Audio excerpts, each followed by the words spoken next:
27वीं आईनी तरमीम की मुल्क में एक गूंज है। आखिरकार 27वीं आईनी तरमीम वफाक में पाकिस्तान की आला तरीन शख्सियत की साहबजादी की शादी के मौका पर तमाम सिविल व अस्करी क़यादत की शिरकत की और इसमें इत्तफ़ाक़ राय पाया गया है।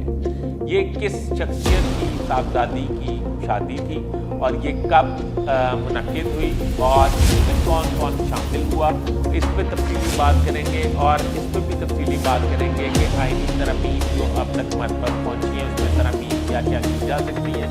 बराए मेहरबानी मेरा चैनल सब्सक्राइब कर लीजिए, बेल आइकन के बटन को दबा दीजिए, मैं आपका बड़ा मशकूर रहूँगा।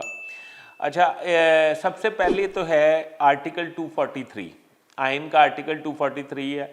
इसमें आर्टिकल 243 के मुताबिक आइनी तरमीम की जाएगी जिसमें आला अस्करी ओहदों को आइनी तहफ़्फ़ुज़ फ़राहम किया जाएगा। इसके अलावा आइनी अदालतों का क़याम है। आइनी अदालतों के क़याम के बारे में ये कहा जा रहा है कि कोई भी रिटायर्ड या हाजिर सर्विस जज जो है उसको वहाँ पे तैनात किया जा सकता है या किसी तजर्बाकार वकील को भी उसका सरबराह तैनात किया जा सकता है।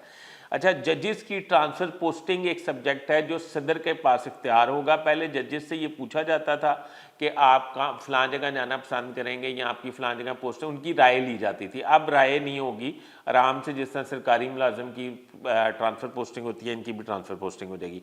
NFC अवार्ड को मुतवाज़न करने के हवाले से भी तरमीम की जाएगी। अभी तो ये है कि NFC अवार्ड में फेडरल ने आपको किसी सूबे को ₹1 दिया है तो कल अगली दफ़ा उसने उसे ₹1.5 या ₹2 देने, अब उसको भी मुतवाज़न किया जाएगा। मिनरल्स एक स्पेशल सब्जेक्ट है जिस पे अमेरिका, चाइना और पूरी दुनिया पाकिस्तान पर फोकस करके बैठी हुई है और ये सोच रही है कि पाकिस्तान से मिनरल्स के लिए ज़रूर खिदमात लेनी चाहिए। तो मिनरल्स को सूबे के सब्जेक्ट की बजाय तरमीम करके फेडरल के हवाले कर दिया जाएगा। इसके अलावा 2 महकमे जो सूबों से वफाक को चले जाएंगे उसमें तालीम और पॉपुलेशन शामिल है। ये दोनों वही महकमे हैं जिन्हें वर्ल्ड बैंक और दुनिया से बहुत ज़्यादा फंडिंग भी की जाती है।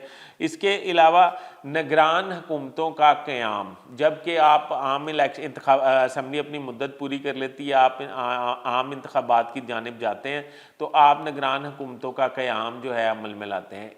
इसको ये कहा जा रहा है कि ये ख़जाने पे बोझ है और इसका क़याम जो है वो ख़त्म कर देना चाहिए। इंडिया की तर्ज का ढांचा होना चाहिए और इलेक्शन कमीशन को सारे इख्तियारात जो है वो मुंतकिल हो जाने चाहिए और सिटिंग गवर्नमेंट ही आइंदा आम इंतखाबात करवाने का इरादा रखेगी।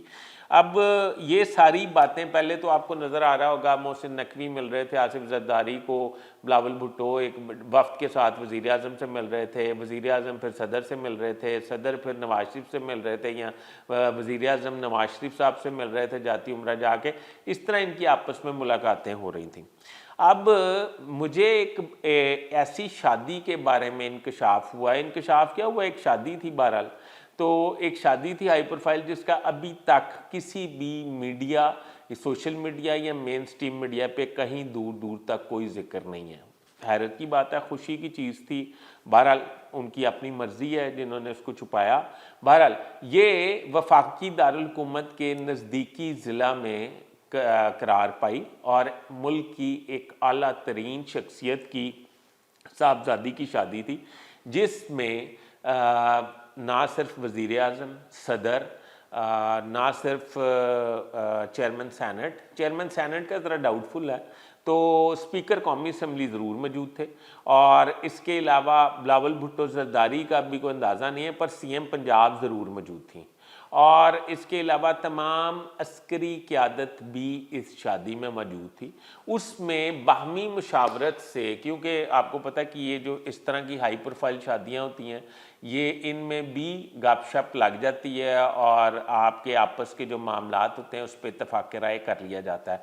तो इस शादी में भी सुनने में ये आ रहा है, ज़राए ये बता रहे हैं कि काफ़ी हद तक 27वीं आइनी तरमीम के हवाले से बातचीत मुकम्मल कर ली गई है और ये शादी आज जब आप मेरा वीलॉग देख रहे हैं तो आज तो नहीं, आज से 3 रोज़ पहले अंजाम पाई है और ये रात के अशाइया दिया गया था اور تمام ہائی پروفائل شخصیات جو ہیں اس میں شریک تھیں۔ وفاقی وزراء کو ادھر نہیں دیکھا گیا ماں سوائے ایک وزیر داخلہ کے، اور ان کے علاوہ کوئی وفاقی وزیر جو ہیں وہ میرا جو راوی ہے وہ یہ نہیں بتاتا کہ وہاں پہ کوئی وفاقی وزراء کو بھی مدعو کیا گیا تھا۔ ابھی تک کے لیے اتنا ہی۔ اپنے ہوسٹ فیصل حدیث بٹ کو اجازت دیجیے۔ اللہ حافظ۔